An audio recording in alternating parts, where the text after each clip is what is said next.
Hey, what's going on everyone? It's Justin here, and today I'm very excited to bring you the review of the LG G4. And although it is slightly late to the game, it has quickly become one of my daily drivers and also one of my favorite Android smartphones this year. And although this may not be a complete departure from the LG G3, the changes that were made to this device made it very good. Some of which include a refined camera, a nicer display, and also some small tweaks to the design. Just to get some of these specs out of the way, the LG G4 features a 5.5-inch 2560 by 1440 resolution 538 ppi display.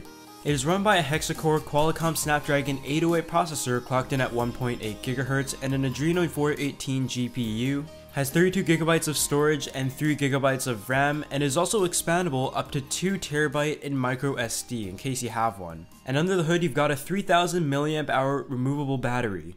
So starting out with the design, the LG G4 is a beautiful device, but it does share much of what we saw in the LG G3.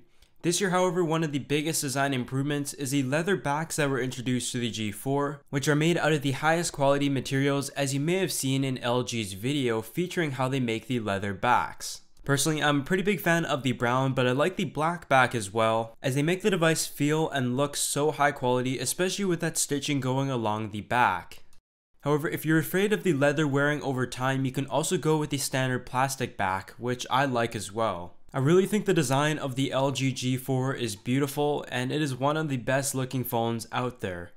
One great thing though that LG has kept is the ability to remove the back, which we did see depart from the Samsung Galaxy line this year. So this gives you the flexibility to remove the back, swap them out, and also change out the battery very easily. The device itself measures in at 9.8mm thick and weighs in at 155 grams. And on the bottom you will find your micro USB port as well as your 3.5mm headphone jack. But other than that, the sides are extremely seamless, making the device very comfortable to hold in the hand, as the buttons are located on the back, as you may have known. And when laying your LG G4 flat on a table, you will notice a slight curve to it. And no, this isn't another Bendgate scandal, but in fact this was intentional by LG, and it really isn't noticeable at all. As if you really want a curved phone, you can go for the LG Flex 2.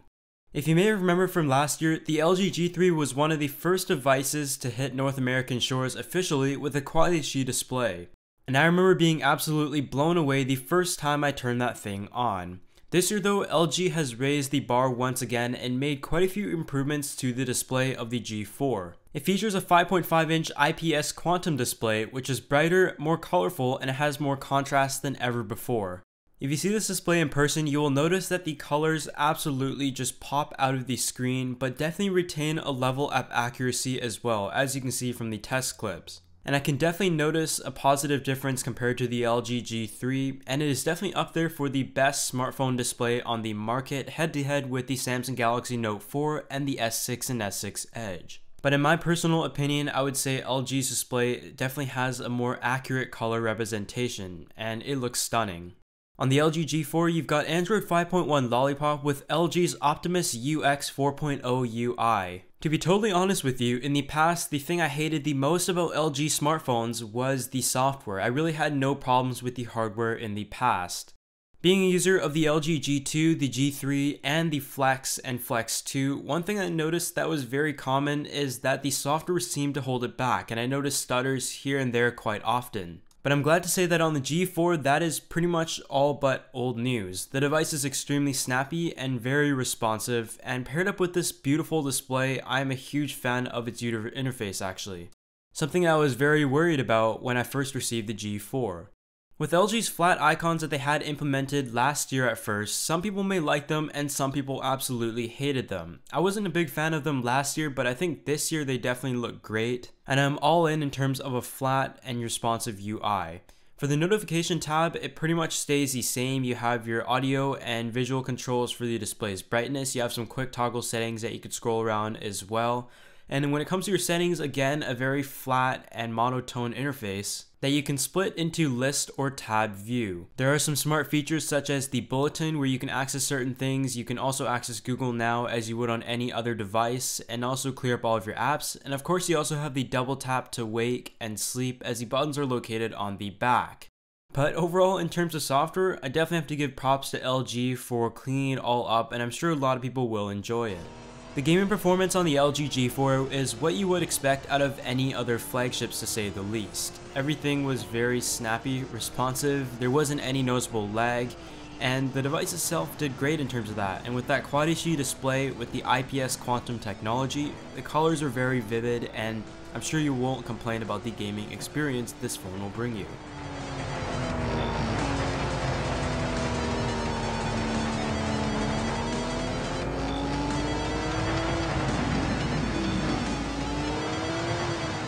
So I've been waiting all this video to show you guys the camera. It features a 16 megapixel rear facing camera that has been much improved as to last year. And that is not to say that last year's camera was bad. You've got a f1.8 lens, a manual mode that allows you to shoot RAW, which is great, a 16 megapixel rear facing camera sensor and 8 megapixel front facing sensor, as well as a color spectrum sensor. You've also got 4K video capability with optical image stabilization. So before I show you some samples, I want to show you the camera app on the LG G4, and it is probably one of my favorite.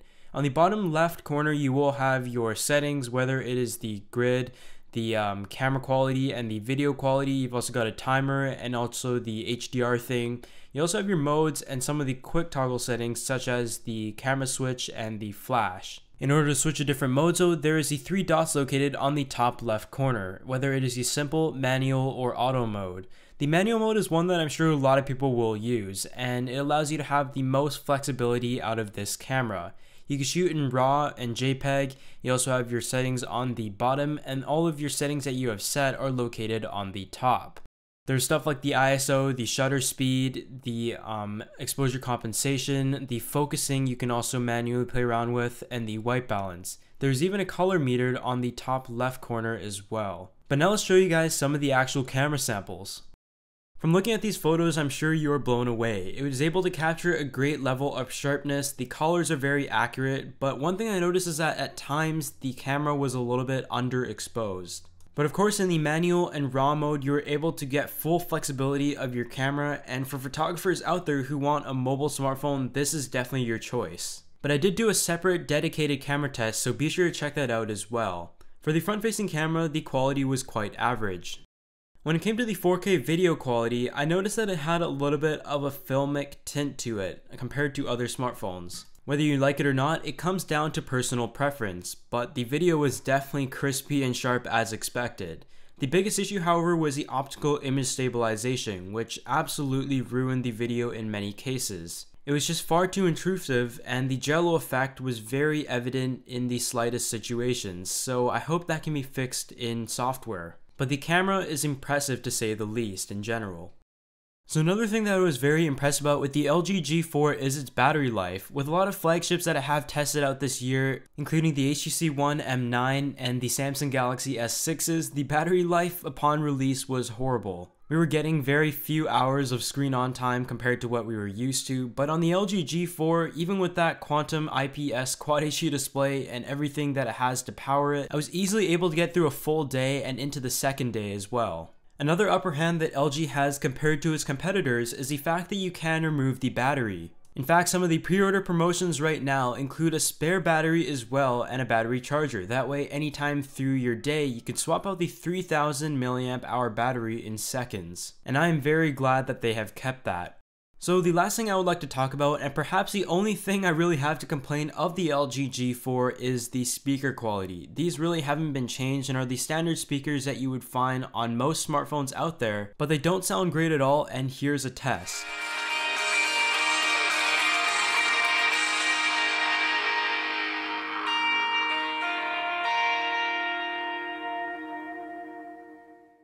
So now it's time to give you guys my final conclusion of the LG G4, and to be totally honest with you, when it was first announced, I wasn't overly excited for it after already checking out the M9 and the S6. It was just another smartphone to me, but gladly LG was nice enough to send me a couple units, and I'm glad I've given it a chance, as now it is probably the Android smartphone I have been using the most lately.